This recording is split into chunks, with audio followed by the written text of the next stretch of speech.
मैं एक prostate specialist doctor हूं और आज मैं आपके सामने एक ऐसी सच्चाई लेकर आया हूं जो मैंने अपने 25 साल के मेडिकल करियर में बार बार देखी है। मैं हाथ जोड़कर बहुत विनम्रता से हर 60 साल से ऊपर के बुजुर्गों से एक अपील करना चाहता हूं, रात में बिस्तर से उठकर बाथरूम जाने से पहले एक बार जरूर सोचिए, क्योंकि ये एक छोटा सा कदम आपकी जिंदगी का आखिरी कदम बन सकता है। अगर आप भी चाहते हैं कि हमारे देश के बुजुर्ग सुरक्षित रहें तो अभी चैनल को सब्सक्राइब कीजिए, क्योंकि यहाँ हम हर उम्र की सेहत के लिए वो बातें बताते हैं जो शायद किसी ने अब तक नहीं बताई। रात में बार बार पेशाब आना यानी नौकचर्या एक बहुत ही आम समस्या है, खासतौर पर उन लोगों में जिनकी उम्र 55 या 60 से ऊपर है। और पुरुषों में तो ये और भी ज्यादा होती है, क्योंकि उम्र के साथ साथ प्रोस्टेट ग्रंथि प्रोस्टेट ग्लैंड का आकार बढ़ने लगता है। लेकिन असली खतरा बार बार पेशाब आने से नहीं है। खतरा उस वक्त होता है जब आप रात को बिना सोचे समझे सीधे बिस्तर से उठते हैं और बाथरूम की तरफ चल पड़ते हैं। नींद में होता है शरीर सुस्त, ब्लड प्रेशर अचानक गिर सकता है और चक्कर आना या पैर लड़खड़ाना बिल्कुल सामान्य बात है। अब जरा सोचिए, अंधेरे कमरे में नींद में बिना सहारे आप गिर गए और सिर में चोट लग गई या फ्रैक्चर हो गया या भगवान न करे ब्रेन हैमरेज हो गया। मैंने अपनी आंखों से ऐसे केस देखे हैं जहां एक सामान्य रात अगली सुबह अस्पताल की इमरजेंसी में बदल गई। और अफसोस की बात यह है, अधिकतर बुजुर्गों की मौत या अपंगता की वजह ये छोटी सी लापरवाही ही बनती है। आप सोचते हैं बस पेशाब करके जाऊंगा, लेकिन ये रास्ता आपकी जिंदगी का सबसे जोखिम भरा रास्ता बन सकता है अगर सावधानी नहीं बरती। अब आप पूछेंगे तो फिर क्या करें? क्या रात में पेशाब जाना बंद कर दें?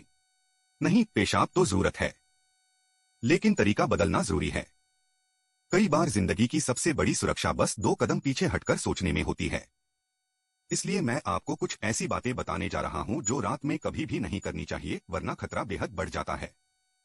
अक्सर बुजुर्ग नींद में उठते हैं और तुरंत खड़े हो जाते हैं, लेकिन ये सबसे खतरनाक चीज है। जब हम सो रहे होते हैं तो हमारा ब्लड प्रेशर और हार्ट बीट धीमी हो जाती है। अगर आप अचानक खड़े होते हैं तो दिमाग तक ब्लड नहीं पहुंच पाता और आप चक्कर खा सकते हैं। पहले पलंग पर बैठिए, 1-2 मिनट तक गहरी सांस लीजिए, पैरों को थोड़ा हिलाइए और फिर धीरे धीरे उठिए।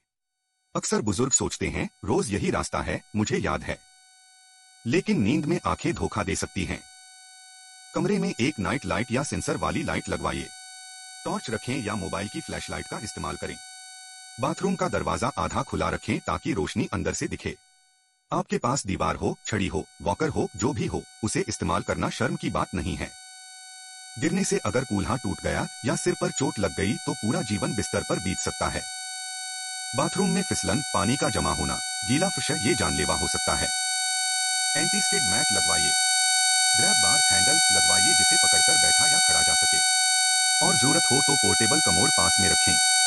एक छोटी सी आदत जैसे रात को उठकर लाइट जलाना आपकी जान बचा सकती है, तो कृपया इसे नजरअंदाज न करें। अब सवाल यह है कि आखिर रात में बार बार पेशाब आता ही क्यों है?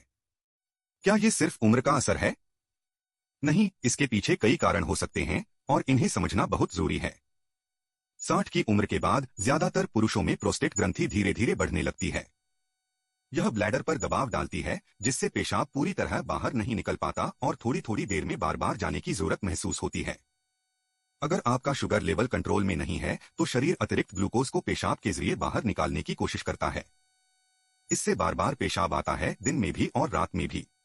अगर आप रात 8 बजे के बाद बहुत ज्यादा पानी पीते हैं या चाय, कॉफी, सूप जैसी तरल चीजें लेते हैं तो ब्लैडर पर जरूरत से ज्यादा लोड पड़ता है। अगर दिल या किडनी कमजोर है तो शरीर में जमे हुए फ्लूइड को रात में पेशाब के रूप में बाहर निकालने की प्रक्रिया तेज हो जाती है। जैसे जैसे उम्र बढ़ती है, ब्लैडर की पकड़ और नियंत्रण कमजोर हो सकता है। इससे थोड़ी सी मात्रा में भी पेशाब का दबाव महसूस होता है। इसलिए सिर्फ बुजुर्ग हो गए हैं, पेशाब तो आएगा ही कहकर टाल देना सही नहीं है। ये संकेत हो सकते हैं कि आपके शरीर में कोई बीमारी छिपी है। अगर आप रात में 2 बार से ज्यादा बाथरूम जा रहे हैं तो डॉक्टर से संपर्क जरूर करें। अब मैं आपसे एक बात शेयर करना चाहता हूं जो शायद मैं कभी भूल नहीं पाऊंगा। कुछ महीने पहले मेरे पास एक 71 साल के बुजुर्ग मरीज आते थे।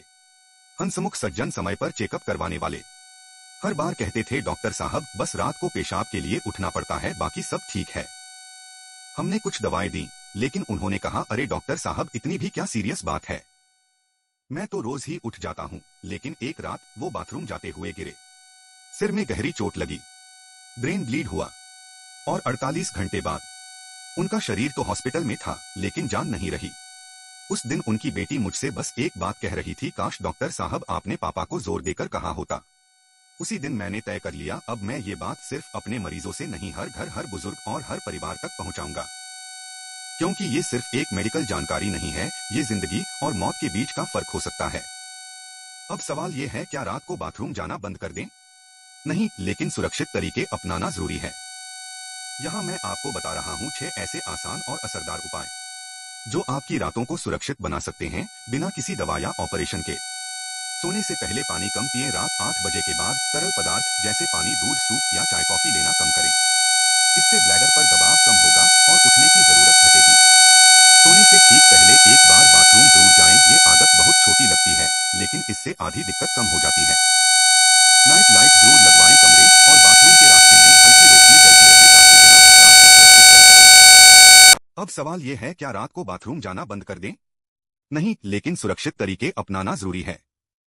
यहाँ मैं आपको बता रहा हूँ 6 ऐसे आसान और असरदार उपाय जो आपकी रातों को सुरक्षित बना सकते हैं, बिना किसी दवा या ऑपरेशन के। सोने से पहले पानी कम पिएं। रात 8 बजे के बाद तरल पदार्थ जैसे पानी, दूध, सूप या चाय कॉफी लेना कम करें। इससे ब्लैडर पर दबाव कम होगा और उठने की जरूरत घटेगी। सोने से ठीक पहले एक बार बाथरूम जरूर जाएं। ये आदत बहुत छोटी लगती है, लेकिन इससे आधी दिक्कत कम हो जाती है। नाइट लाइट जरूर लगवाएं। कमरे और बाथरूम के रास्ते में हल्की रोशनी जलती रहे ताकि बिना भटकाव के सुरक्षित चल सकें। पलंग से धीरे उठने की आदत डालें। नींद से सीधे उठकर खड़े होने की बजाय 1-2 मिनट बैठकर शरीर को संतुलन दें, फिर धीरे धीरे उठें। बाथरूम में एंटी स्किड मैट और ग्रैब बार लगवाएं। फिसलन से बचने के लिए रबर मैट जरूरी है और पकड़ने के लिए हैंडल दीवार पर लगवाएं। जरूरत हो तो पोर्टेबल कमोड पास रखें। अगर बाथरूम दूर है या बार बार जाना पड़ता है तो बेडसाइड कमोड एक बहुत अच्छा विकल्प है। इनमें से एक भी उपाय आपकी जान बचा सकता है। और अगर आप इन्हें अपनाएं तो न सिर्फ आप सुरक्षित रहेंगे, बल्कि आपके परिवार की चिंता भी कम होगी। अब आपसे सिर्फ एक आखिरी गुजारिश है, अगर आज की ये बातें आपके दिल को छू गईं, अगर आपको लगा कि ये बातें हर घर के बुजुर्ग तक पहुंचनी चाहिए, तो इस वीडियो को जरूर शेयर करें। आपका एक शेयर किसी की जान बचा सकता है। नीचे कमेंट में हमें बताइए, क्या आप भी अपने घर में इन आदतों को अपनाने जा रहे हैं? और अगर आप ऐसी ही जिंदगी बदलने वाली जानकारियों को हर हफ्ते पाना चाहते हैं तो अभी सब्सक्राइब करें, क्योंकि ये चैनल सिर्फ हेल्थ नहीं, सम्मान और सुरक्षा की बात करता है।